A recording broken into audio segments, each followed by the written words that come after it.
Assalamu alaikum ‘yan class, wannan shi ne darasinmu na yau. Muna nan a cikin littafinmu na Teach Yourself, koyi da kanka. Yau za mu tashi daga inda muka tsaya.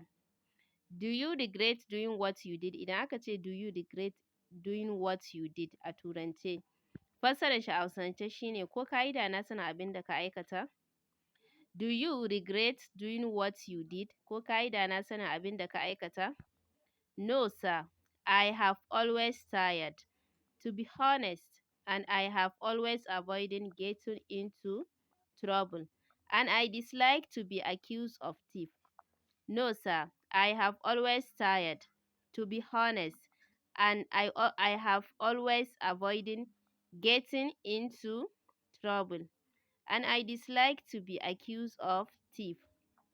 A yallaɓai, ni a kowane lokaci ina ƙoƙari in kasance mai gaskiya, sannan kuma